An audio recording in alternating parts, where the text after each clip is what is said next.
Hi guys, I'm Sean, and I'm here to talk to you about not designing for apps at the App Design Series. So if you want to leave after just 30 seconds, this is in essence what I'm going to say. Intro, apps aren't dead, but it's time to transcend them. And then give you a few tips, success principles. There's probably a lot others out there, but a few that I've stumbled across about how to actually design for this new world that's more or less post-app and post-screen. And then a little bit of Q&A. So to start with, just really quickly, who I am. I'm a designer. I've been in the business for about 15 years out here on the West Coast. I went to the Berkeley High School for a master's degree, and I studied the basic information school technology, technology, design, user research, those sorts of things, and the way people classify things. But I also study a lot of like architecture and urban planning. I took some classes over at the other side of campus where people think about design in a very different way, and that'll fit into some of this. And just some of the folks I've worked with, Frog, Jawbone, Intel, Adaptive Path, a bunch of other folks. I've been a freelancer for the most part through my career.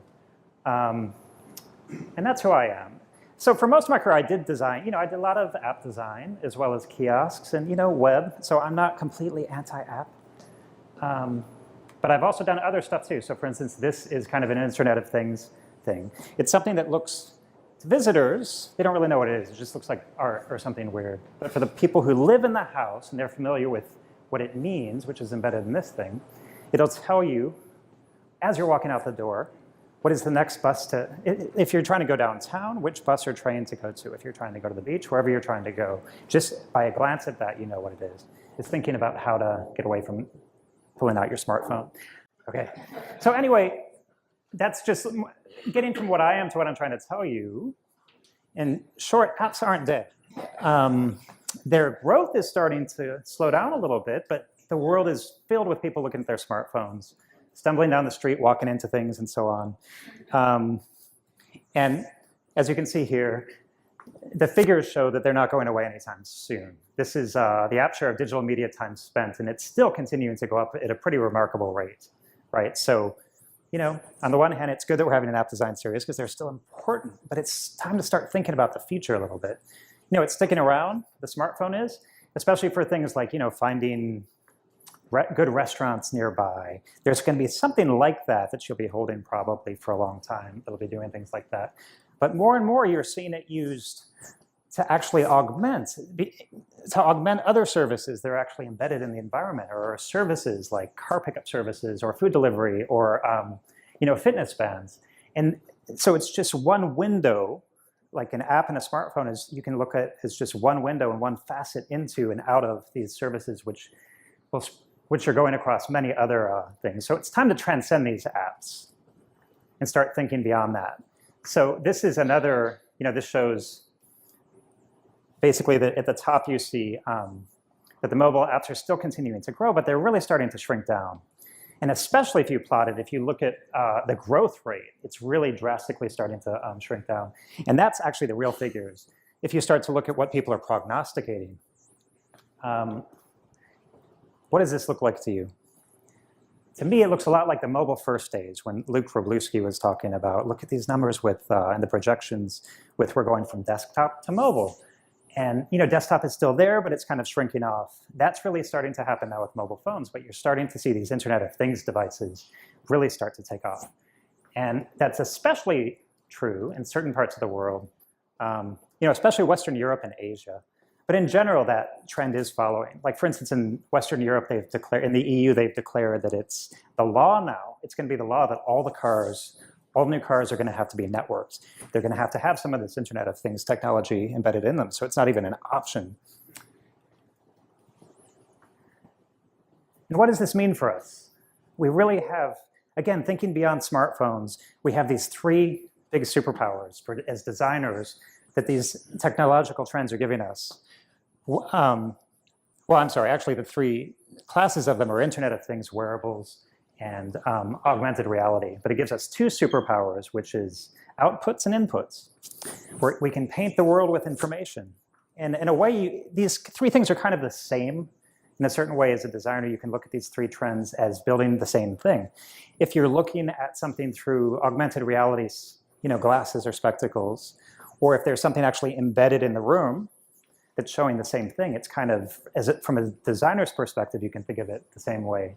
And the same thing with Internet of Things. When you think about drones and a whole host of other new technologies that are coming out, it really allows you, it gives you new ways to paint the world with information and to draw information in.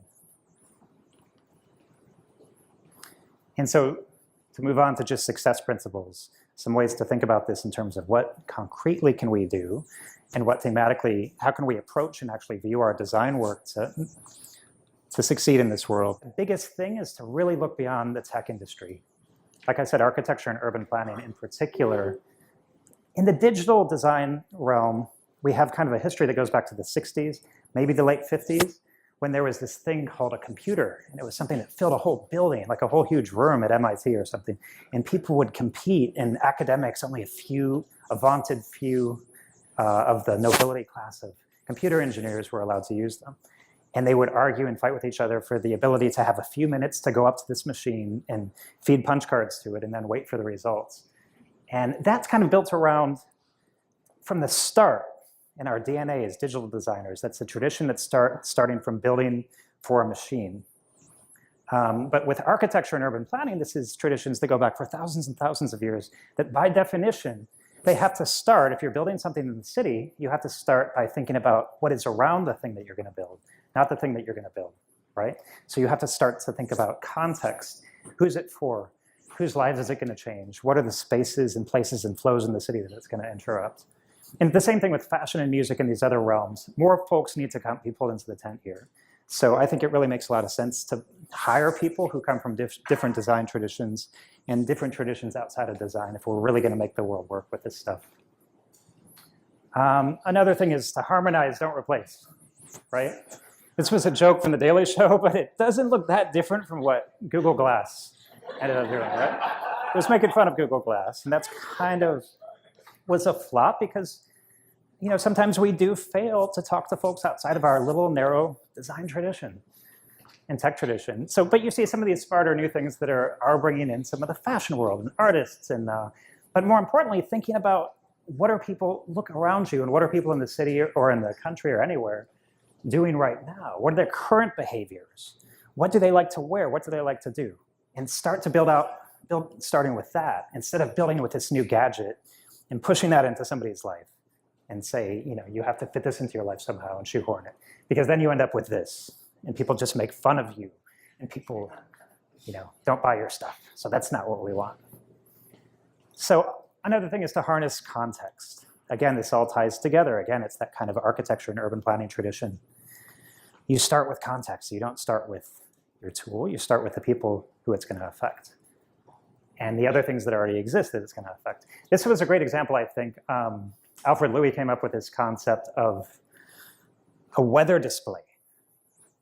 This is very simple, like just like an iPad screen, a little screen that you can, or an Arduino screen that you can buy for pretty cheap, and put a weather display, right?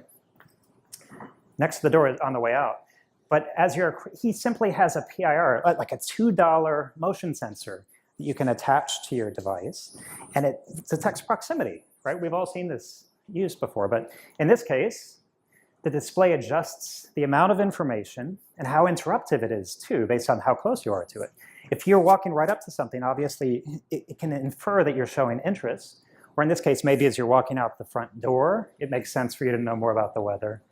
And I think this is just one little idea that's very concrete that we could apply across a whole host of things that we do. Just simply displays that are out in the world, have them detect proximity. And so this display, you know, when you walk into a restaurant and there's TVs all over the place that are flashing and blaring with commercials and things without people watching them, what if they simply faded out a little bit and weren't so interruptive until you came up to them and showed interest? Or the same thing in, you know, in airports, you know, subway stations, just simply detecting the proximity of somebody. And then there's all kinds of other things you can detect too. And what this means is the user doesn't have to pull out, again, your smartphone and manually tell the system, here's what I want to know more about the weather.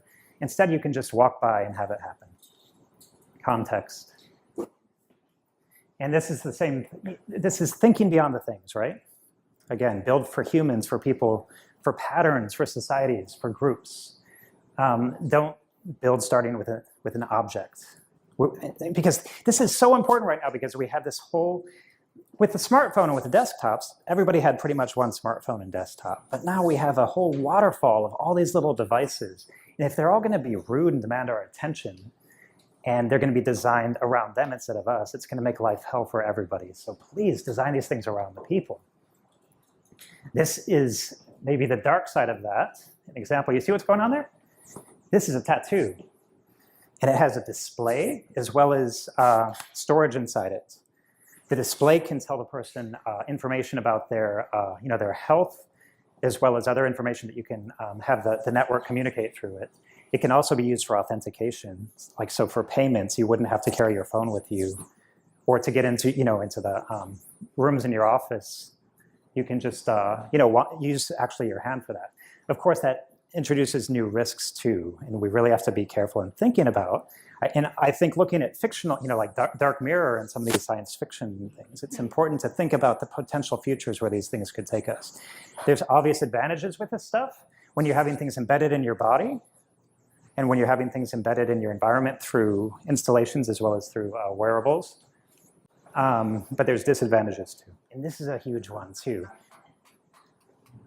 One of my favorite essays that I've read in the past 10 years having to do with design is this one right here. It's written by Brett Victor, who is a high-end Apple designer, and he left Apple. But one of the things that he kind of rebelled against at Apple is the concept that the religion of the flat smart screen and the lack of tactile behavior.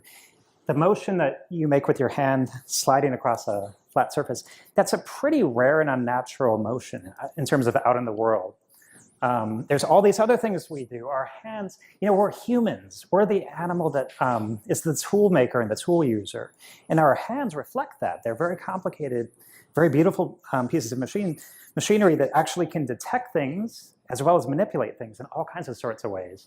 But our digital tech is still having us, for the most part, just do this thing, which is you can't feel any sort of feedback from, except visually. You have to look down and walk into a telephone pole because the device is not actually giving you any feedback.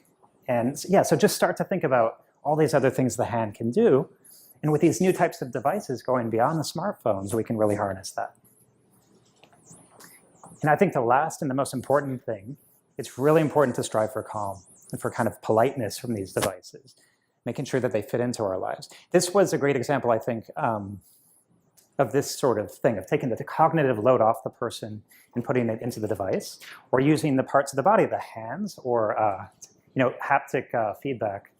What this thing does is it's very simple. It's there's a series of vibration motors around this belt. One of them, long story short, is always buzzing. And the one that's always buzzing is the one that's pointing north. When people wear this thing, for the first couple hours or so, they notice it, they notice the thing buzzing, but you start to kind of ignore it. And you just kind of have this sixth sense of which way is north. And people report that they're better at wandering around. They don't get lost as often. Now imagine, obviously using this sort of technology for, in the Apple Watch has messed with this a little bit, but not that successfully, I think. But telling people directions without having to look visually at something, but it tells you when to turn based on touch. We have all these nerve endings all over our body that, for the most part, that aren't used.